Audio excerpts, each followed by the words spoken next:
Lumalayo yung loob ko sa partner ko dahil wala kaming me time. Hindi kami makapaglambingan dahil nandun yung nanay niya. Minsan para kaming magnanakaw na habang naliligo yung nanay niya sa CRS, saka lang kami iisa. Na kasi nga walang pakiramdam yung nanay niya.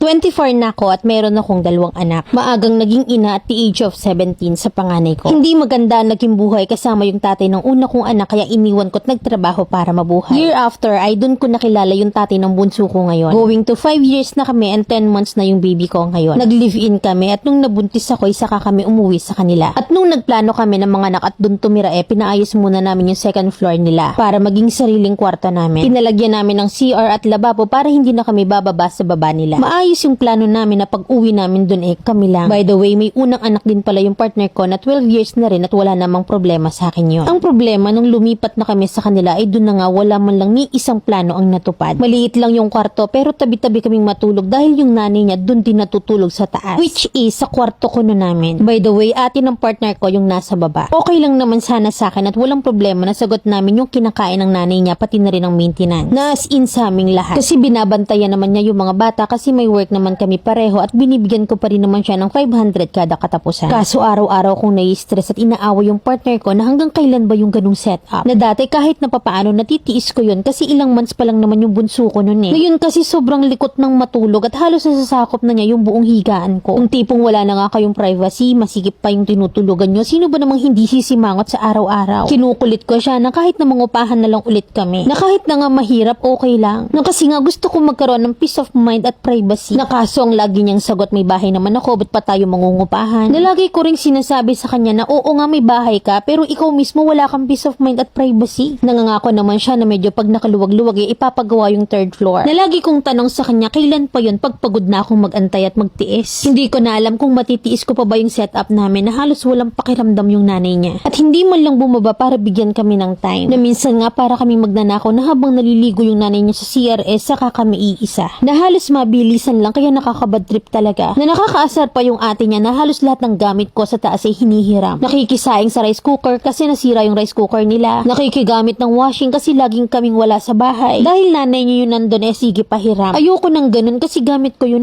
Madamot ba ako sa part na yon? Hindi na ako nagsasalita sa kanila dahil mabait naman yung nanay niya sa akin. Kaya si partner ko yung palagi kong inaaway. Pinagsasabihan naman niya pero ilang araw ay gagalaw na naman ang gamit ko. Lumalayo na nga halos yung loob ko sa partner ko dahil wala kaming me time. Na pag-uwi sa bahay, hindi man lang kami nag-uusap. Pag matutulog, wala. Hindi kami makapaglambingan dahil nandun yung nanay niya. Ngayon nga, sinabi ko sa kanya na, baka naman po pwede na kausapin mo yung nanay mo at ipaintindi na masikip na tayo dito. Kasi lumalaki na yung mga bata. Nasa baba na muna siya matulog kahit sa gabi lang. Masama ba ako sa part na dun niya patulugin yung nanay niya sa baba? Na para naman maluwag kami at magkaroon kami ng privacy. Wala akong problema sa nanay niya pero sana makiramdam din naman siya na may asawa na yung anak niya at need din ng privacy. Hihingi lang sana ako ng advice, Mami Len, kung ano ba yung dapat kong gawin. Letter sender, Camila.